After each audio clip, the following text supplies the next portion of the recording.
Hi everyone, welcome back to my channel. Today we will be analysing the character of Edward Hyde, Dr. Jekyll's alter ego, in Robert Louis Stevenson's Gothic novella The Strange Case of Dr. Jekyll and Mr. Hyde. If you would like a quick recap of the plot of this story, or an analysis of Dr. Jekyll, check out my other videos linked in the description below.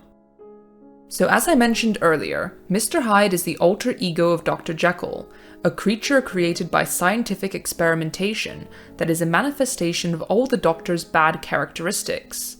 Even his name reveals his purpose, and Stevenson uses this pun intentionally, because Hyde was created to allow Jekyll to carry out his darkest desires without fear of being caught. Utterson, Jekyll's lawyer, plays on this pun when he is searching for the mysterious figure, saying, "If he be Mr. Hyde, I shall be Mr. Seek." Hyde's inherently evil nature is represented not only by his internal thoughts and actions, but in his physical appearance, as nearly everyone who sees Mr. Hyde comments on how he looks. He is depicted with distinct physical traits that are the direct opposite of Henry Jekyll. Hyde is described as pale and dwarfish, while in comparison Jekyll is described as a tall, fine build of a man. The physical differences between Jekyll and Hyde symbolize a deeper shift, however, as Stevenson uses Hyde's outward appearance to mirror the grotesque hidden aspects of human nature.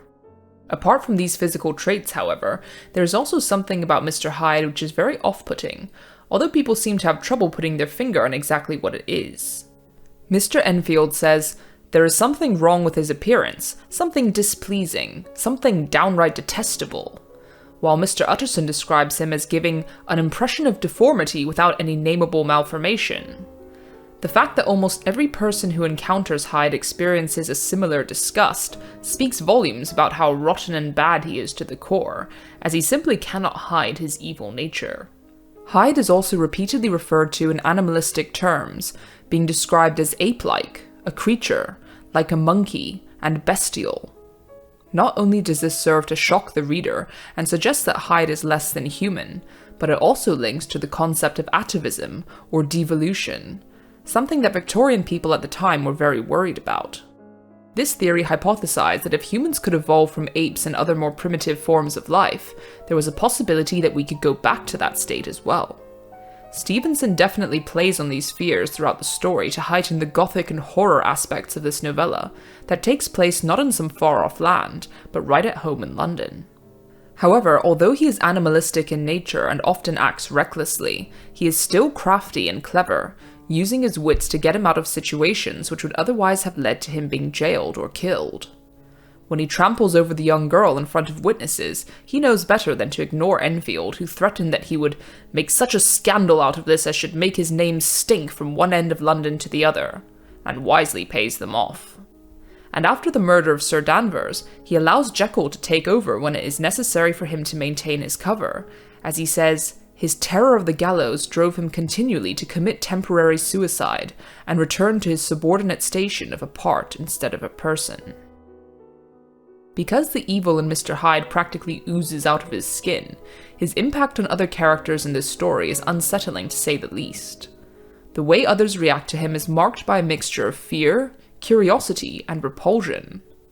For instance, his mere existence and the mystery surrounding him consumes Utterson, and he becomes obsessed with discovering who he is and what hold he has over his friend. And for Dr. Lanyon, the sight of Hyde transforming into his friend Jekyll disturbs him so greatly that he becomes visibly older and weaker, and dies shortly after. Hyde is the driving force behind the suspense in this story, and his actions, particularly the murder of Sir Danvers Carew, escalate the tension and urgency in the narrative, forcing the characters to seek out and confront Hyde and deal with the consequences which follow for Jekyll. As the embodiment of all things bad, Hyde's actions throughout the novel are morally wrong and portray the darker aspects of human nature. The novel doesn't shy away from portraying him as a thoroughly bad, malicious person. For instance, when it described how Hyde murdered Sir Danvers, trampling his victim underfoot and hailing down a storm of blows, under which the bones were audibly shattered and the body jumped upon the roadway. This depiction is a total contrast to the Victorian era's moral and societal norms, where there is a strong emphasis on propriety, respectability, and the repression of these base impulses. These are the social rules which Jekyll must abide by, but not Hyde. His very existence is a challenge to society, as he represents the often hypocritical moral righteousness of the Victorian upper class, who would put on a respectable front to their peers, but sneakily do bad things in private. This duality of human nature is perhaps the most important theme in Stevenson's novella, with the transformation of Jekyll into Hyde visually representing this concept. Hyde is not just Jekyll's alter ego, he is the manifestation of the suppressed primal desires and impulses that he cannot express due to society's restrictions. One of Jekyll's most memorable quotes, "Man is not truly one, but truly two," sums up this belief. But here Stevenson isn't just talking about Dr. Jekyll and Mr. Hyde as individuals, but also about a broader philosophical view of humanity.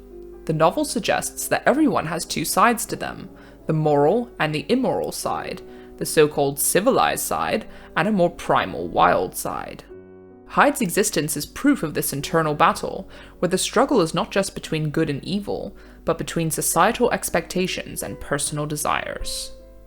The duality of human nature and the character of Mr. Hyde can be interpreted through various psychological lenses, but particularly Sigmund Freud's later theories of the id and ego. My analysis video on Dr. Jekyll covers this topic in greater detail, but to put it briefly, Hyde can be seen as the embodiment of the id, the part of a person's psyche that contains our basic instinctual needs like eating and sleeping. Jekyll represents the ego and superego, the parts of us that use logic, reason, and morals to restrain our id from acting when it is not socially acceptable to do so. This Freudian interpretation highlights the novel's exploration of the darker, more primal aspects of human nature that society wants to keep repressed. The transformation of Jekyll into Hyde can also be seen as a result of what happens when our baser instincts are allowed to take over. As time goes by, Hyde becomes stronger and stronger, slowly taking over Jekyll's life until he can no longer decide when and where he transitions into his alter ego. In his confession to Utterson, Jekyll recalls how one day in the park he looked down, and my clothes hung formlessly on my shrunken limbs. The hand that lay on my knee was corded and hairy. I was once more Edward Hyde. We could interpret this as a warning by Stevenson to the reader about the dangers of allowing your temptations and desires to do bad things to overcome your sense of morality.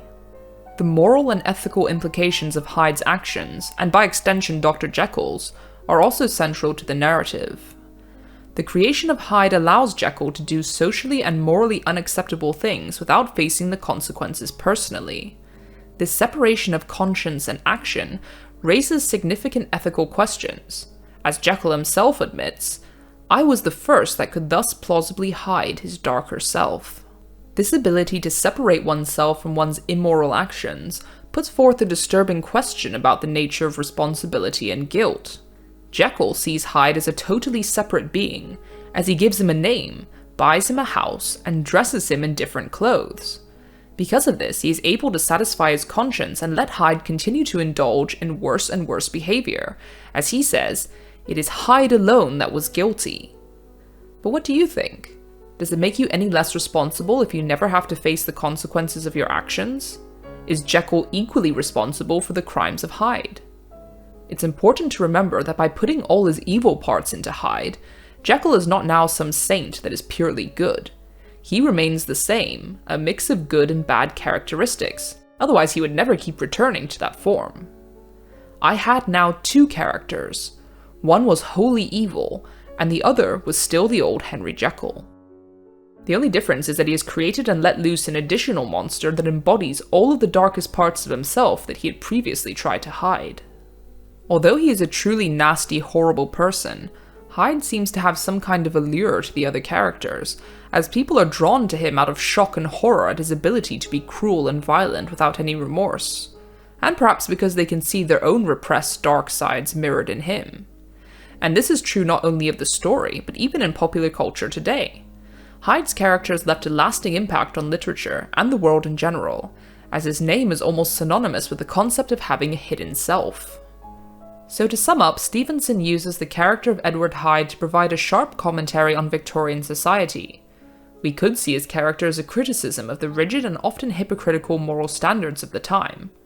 Hyde is the embodiment of these repressed qualities, and represents the consequences of what happens when we are forced to hide or deny the darker aspects of human nature. The novel can also be seen as a reflection of the conflict between the outward show of respectability and the hidden truths of who we are inside. Stevenson seems to suggest that the strict moral codes of the time were not only unrealistic, but also potentially harmful, as they forced individuals to hide their true natures, leading to the creation of Hydes within the upright Jekylls of society.